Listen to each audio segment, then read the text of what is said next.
नमस्कार, आप देख रहे हैं आवाज न्यूज। मैं हूं वीना सिंह। छत्तीसगढ़ के बीजापुर जिले में शनिवार को हुए सुरक्षा बलों और माओवादियों के बीच मुठभेड़ में 22 जवान शहीद हुए हैं, जबकि कुछ माओवादियों के मारे जाने की भी खबर है। वहीं इस घटना पर देश के गृह मंत्री अमित शाह और छत्तीसगढ़ के मुख्यमंत्री भूपेश बघेल ने शोक व्यक्त किया है। शनिवार को छत्तीसगढ़ के बीजापुर जिले में माओवादियों के साथ हुए मुठभेड़ में शहीद हुए जवानों की संख्या बढ़कर 22 हो गई है। नक्सल ऑपरेशन के डीजी अशोक जुनेजा ने माओवादी हमले में शहीद हुए जवानों की संख्या की पुष्टि की है। उन्होंने कहा कि घटनास्थल पर पहुंची सुरक्षा बलों की टीम ने रविवार को 20 शव बरामद किया है। इसके अलावा खबर मिली है कि माओवादी अपने घायल साथियों को 3 ट्रैक्टरों में भरकर साथ ले गए हैं। बताया जा रहा है कि 1 किलोमीटर के दायरे में कई जगह जवानों के शव पड़े हुए थे, जिन्हें मौके पर पहुंची एसटीएफ की टीम ने बरामद किया है। गौरतलब है कि पिछले कुछ सालों में छत्तीसगढ़ में यह माओवादियों का सबसे बड़ा हमला माना जा रहा है। देश के गृह मंत्री अमित शाह और छत्तीसगढ़ के मुख्यमंत्री भूपेश बघेल ने माओवादियों से मुठभेड़ में शहीद हुए जवानों की शहादत पर शोक व्यक्त किया है। वहीं इस बड़े माओवादी हमले के बाद मुख्यमंत्री भूपेश बघेल ने अपनी प्रतिक्रिया देते हुए कहा कि हमारे जवानों की शहादत बेकार नहीं जाएगी।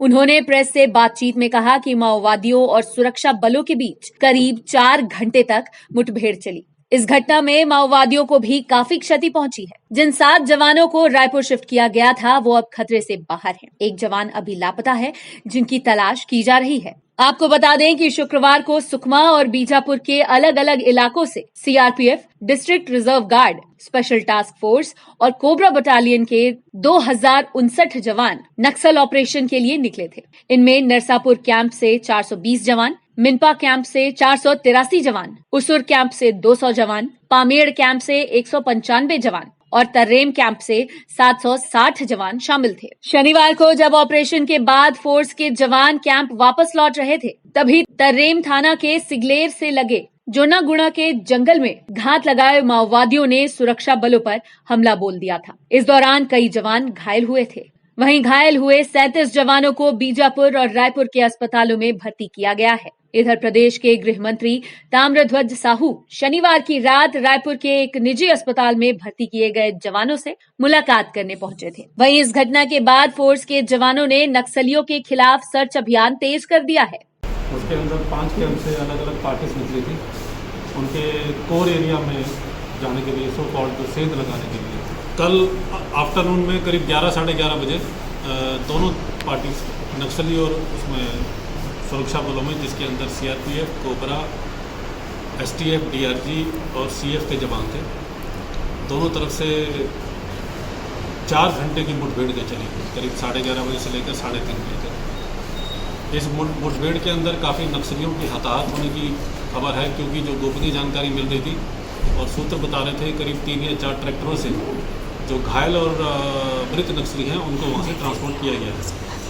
उनको अभी वॉच कर रहे हैं हम लोग। और सुरक्षा बलों की तरफ से हमारे कल 2 जवान शहीद जो हुए थे, उनको मॉर्टर डिफेंस प्राप्त हो गए थे। और आज जो सुबह हमने अर्ली मॉर्निंग ऑपरेशन लॉन्च किया, रेस्क्यू ऑपरेशन, उसके अंदर ऐसा जानकारी मिल रही है कि जो 21 मिसिंग थे, जिसके अंदर कोबरा, एसटीएफ और डीआरजी के जवान थे, 21 में से बॉडी 20 की जो मॉर्टर डिफेंस है वो लोकेट हो गए हैं। अभी भारतीय वायुसेना और केंद्रीय एजेंसियों और सीआरपीएफ के जो वरिष्ठ अधिकारी मौजूद हैं, सभी से समन्वय स्थापित करके उनके मॉर्टर डिफेंस को वहाँ से इवैक्यूएट कराया जा रहा है, फिर आगे की कार्रवाई होगी।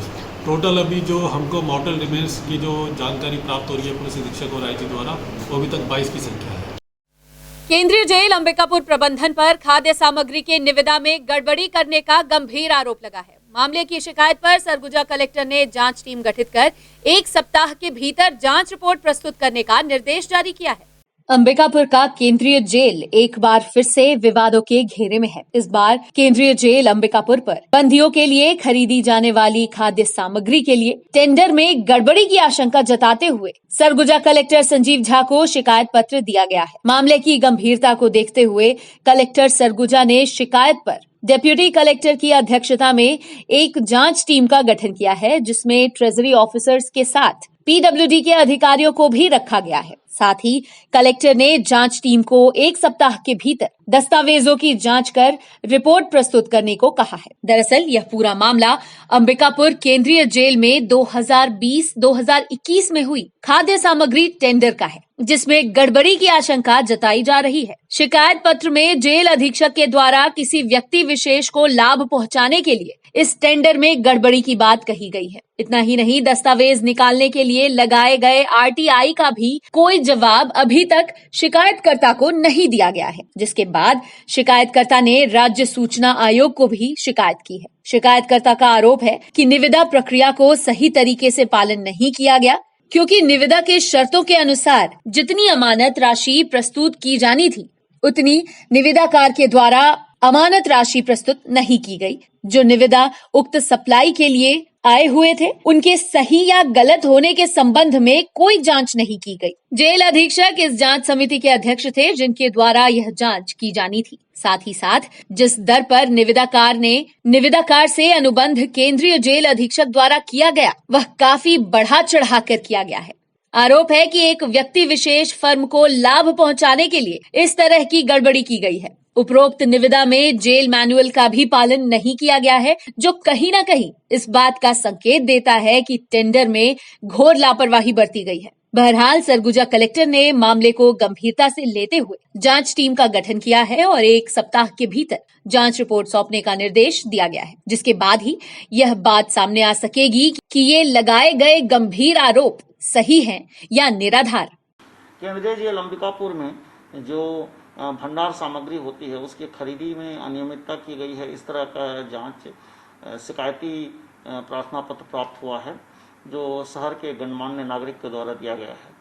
तो इस शिकायती पत्र को गंभीरता से लेते हुए इसमें डिप्टी कलेक्टर की अध्यक्षता में एक जांच कमेटी बनाई गई है, जिसमें हमारे ट्रेजरी अफसर हैं और पीडब्ल्यूडी डिपार्टमेंट के जो डिविजनल अकाउंट्स ऑफिसर हैं, उनको रखा गया है और 1 सप्ताह का समय दिया गया है कि वो समस्त दस्तावेजों का परीक्षण करते हुए और जिस प्रक्रिया का पालन किया हुआ है उसको देखते हुए अपनी रिपोर्ट प्रस्तुत करेंगे। जो आरोप लगाए गए हैं वो वाकई गंभीर हैं और बिना जांच किए हुए उसमें कुछ कहना उचित नहीं है। और ये कमेटी जो है, इसमें डिप्टी कलेक्टर की अध्यक्षता वाली कमेटी है, जिसमें ट्रेजरी अफसर भी हैं और पीडब्ल्यूडी के डीओ भी हैं, तो काफ़ी कॉम्पिटेंट लोग इसमें हैं। इनके द्वारा जो जांच का प्रतिवेदन आएगा उससे स्पष्ट हो पाएगा कि शिकायत निराधार है या उसमें कुछ दम है।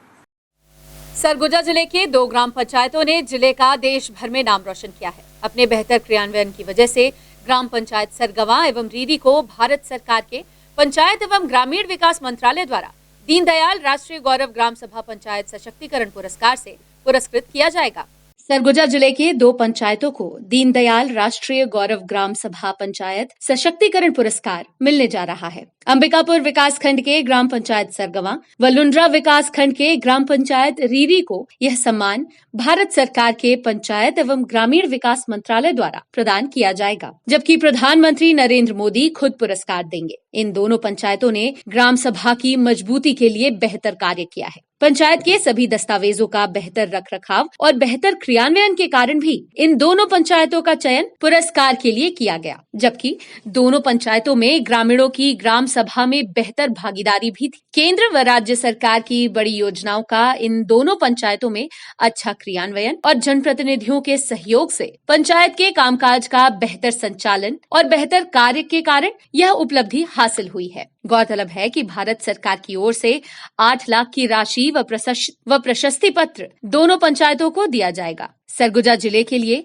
यह बड़ी उपलब्धि है। राज्य के पंचायत एवं ग्रामीण विकास मंत्री टीएस सिंहदेव के विधानसभा क्षेत्र अंबिकापुर के सरगवा पंचायत के सरपंच, सचिव व सभी जनप्रतिनिधि व जिले के अधिकारी भी इस सम्मान से काफी खुश हैं। लुंड्रा विधानसभा क्षेत्र के रीरी पंचायत में भी जनप्रतिनिधियों और अधिकारियों में खासा उत्साह है। ग्राम पंचायत की सरपंच मीना हरीना ने कहा, उन्हें उम्मीद नहीं थी दीनदयाल राष्ट्रीय गौरव ग्राम सभा पंचायत सशक्तिकरण पुरस्कार से उनके ग्राम पंचायत को सम्मानित किया जाएगा। सभी के सहयोग की वजह से ग्राम पंचायत को यह पुरस्कार मिला है। वहीं सरगवा के उप सरपंच मनीष कुमार ली ने खुशी जाहिर करते हुए कहा कि पुरस्कार मिलने की सूचना मिलते ही ग्राम वासियों में भारी उत्साह है। सरपंच और उप सरपंच दोनों पहली बार चुनाव लड़कर निर्वाचित हुए हैं। वहीं चुनाव जीतने के बाद हम लोगों ने तय कर लिया था कि ग्राम पंचायत को शीर्ष स्थान पर लेकर जाना है। उप सरपंच ने सभी ग्रामवासियों का सहयोग देने के लिए आभार प्रकट किया है। वहीं उन्होंने कहा कि सरपंच एवं उप सरपंच सहित ग्रामवासियों की बेहतर तालमेल की वजह से ग्राम पंचायत को पुरस्कार मिला है।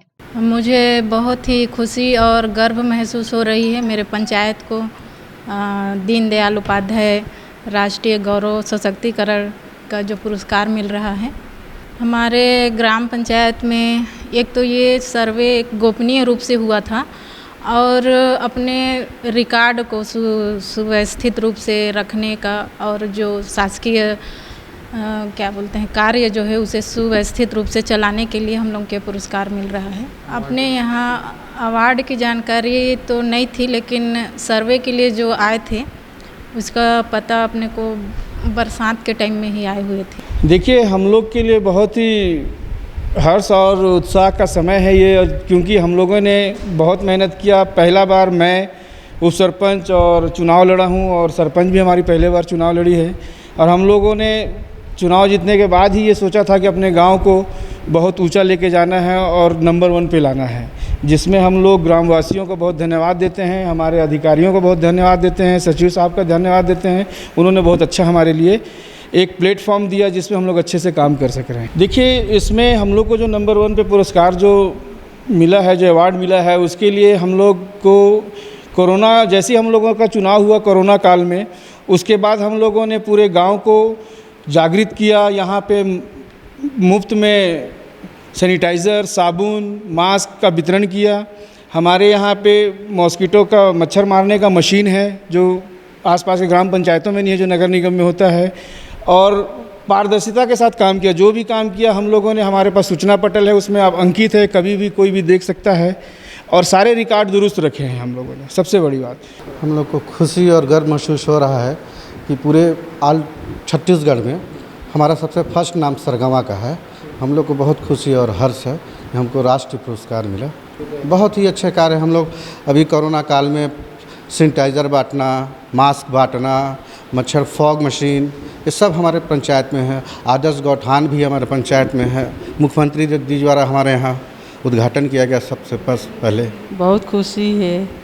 हाँ, बहुत हमन के जाके ले जाना आना बहुत खुशी है। उतना दूर जा थी, हैं बहुत काम कराए ही, बाउंड्री बनवाए ही, स्कूल बनवाए ही, रोड बनवाए ही, स्वच्छता भी अच्छा है। सबके घर में स्वच्छ भारत बनवाए ही। सरगुजा जिले की लुंड्रा थाना पुलिस एवं अंबिकापुर की स्पेशल टीम को एक बड़ी कामयाबी हाथ लगी है। मुखबिर की सूचना के आधार पर पुलिस की टीम ने एक महिला को नशीली पदार्थ के साथ गिरफ्तार कर एनडीपीएस एक्ट के तहत कार्यवाही की है। सरगुजा जिले में नशीली पदार्थ के खिलाफ कार्यवाही करने के लिए जिला पुलिस अधीक्षक टीआर कोशिमा ने सख्त निर्देश जारी किया है। पुलिस अधीक्षक के निर्देश पर पुलिस की कार्यवाही भी लगातार जारी है। इसी कड़ी में जिले की लुंड्रा थाना पुलिस एवं अंबिकापुर की स्पेशल टीम ने एक बड़ी कार्यवाही की है। मुखबिर की सूचना के आधार पर पुलिस की टीम ने नशीली पदार्थ बेचते हुए एक महिला को गिरफ्तार किया है। दरअसल पुलिस को मुखबिर से सूचना मिली कि डांडगांव सरनापारा निवासी जीरा दास पिछले कई दिनों से नशीले पदार्थ की बिक्री कर रही है। सूचना के आधार पर पुलिस की टीम ने रविवार की सुबह आरोपी महिला के घर दबिश देकर उसके पास से भारी मात्रा में नशीली कफ सिरप सहित प्रतिबंधित टैबलेट्स बरामद किए हैं। इसके बाद लुंड्रा पुलिस ने आरोपी महिला के खिलाफ एनडीपीएस एक्ट के तहत कार्यवाही कर उसे न्यायिक रिमांड में पेश कर जेल दाखिल कर दिया है। वरिष्ठ पुलिस अधिकारी लगातार हम लोग को आदेशित किए जा रहे हैं कि क्षेत्र में 9 युवकों को जो नशे के आदी हो रहे हैं उसको प्रतिबंधित करना है, उसमें कार्रवाई करना है। इसको मद्देनज़र रखते हुए हमारे पुलिस अधीक्षक महोदय एवं हमारे अनुभागीय अधिकारी महोदय के द्वारा एक टीम गठित किया हुआ है जो हमारे जिला स्तरीय अंबिकापुर में है। उसके माध्यम से संबंधित थाना क्षेत्र में जहाँ जहाँ अपराध हो रहा है वहाँ के थाना स्टाफ एवं स्पेशल टीम के माध्यम से रेड कार्रवाई करना है। उस रेड कार्रवाई के तहत संयुक्त रूप से कार्रवाई करते हुए हम आज डड़गांव निवासी एक जीरा दास पति विजय गुप्ता उम्र 30 वर्ष की लगातार होली समय से प्रतिबंधित कफ सिरप और टैबलेट की अवैध तरीके से बिक्री कर रहा है। और ये माल कहाँ से आया इसके बारे में तो क्लियर नहीं बताई। और ये स्वयं से अपने जा करके ला करके अपना पेट पाल रही थी इस संबंध में। और क्षेत्र के युवा काफ़ी इस अवैध तरीके से जो हो रहे हैं नशाखोरी उसमें संलिप्त होकर के अपना करियर खराब कर रहे हैं। खबरों का सिलसिला जारी रहेगा। लौटते एक छोटे से ब्रेक के बाद।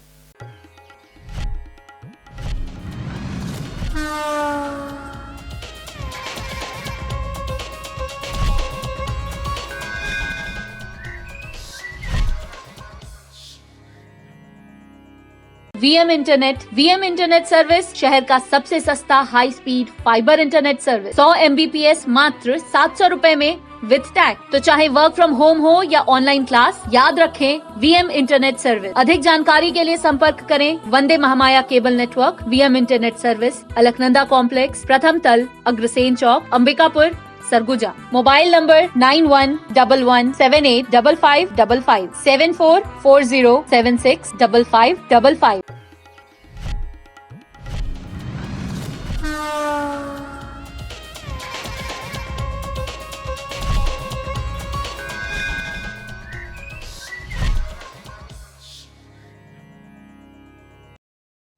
ब्रेक के बाद आपका स्वागत है।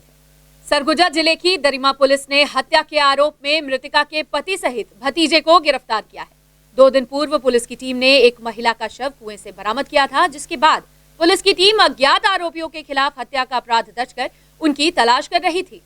दरिमा थाना क्षेत्र अंतर्गत 2 दिन पूर्व हुए महादेव टीकरा गाँव में महिला की हत्या के मामले में शामिल आरोपियों को पुलिस ने गिरफ्तार कर लिया है। पुलिस के अनुसार ग्राम महादेव टीकरा निवासी लोलबाई की हत्या उसके पति दलहिरा एक्का ने डंडे से वार कर की थी। हत्या के बाद भतीजे अनुज एक्का की मदद से उसने शव को घर के पास के कुएं में फेंक दिया था। मृतिका शराब पीने की आदी थी और पति से उसका आए दिन विवाद होता रहता था। इसी बीच पति दूसरी शादी करने की तैयारी कर रहा था, जिसे लेकर उसने पत्नी की हत्या कर दी। गौरतलब है कि आरोपी पति ने बेटी के सामने हत्या की वारदात को अंजाम दिया था। वहीं उसने बेटी को घटना के बारे में किसी को नहीं बताने की धमकी दी थी। 2 दिन तक बेटी चुप रही, लेकिन उसका सब्र टूट गया और उसने पुलिस को पूरी बात बताई तो मामले का खुलासा हुआ। इसके बाद दरिमा पुलिस ने आरोपी पति और भतीजे अनुज को गिरफ्तार कर हत्या के आरोप में जेल भेज दिया है। पुलिस ने बताया कि अनुज एक्का वारदात के समय मौके पर मौजूद नहीं था, लेकिन उसने पैसे के लालच में आकर मृतिका के शव को ठिकाने लगाने में आरोपी पति की मदद की थी। इस आधार पर पुलिस की टीम ने आरोपी भतीजे के खिलाफ भी अपराध पंजीबद्ध कर उसे गिरफ्तार किया है। 3/2/21 को ये क्या था कि आरोपी दलहीर जाति गाँव का है और उसकी पत्नी दोनों शराब पिए हुए थे और शराब पीने के बाद में रात्रि में जो दलहीर है वो अपने पड़ोसी की सहायता से अपनी पत्नी को मार करके और उसको ले जाकर कुआं में फेंक दिए थे, जो बेचना अपराध पंजीबद्ध कर बेचना जाने आरोपी को गिरफ्तार कर रिमांड में भेजा गया। हमेशा आपस में पति पत्नी हमेशा विवाद होता रहता था और आरोपी जो दलील है वो दूसरा विवाह करने चक्कर में था। चुराल लगाए, पूछताछ किए, 3 दिन तक लगे रहे उसमें।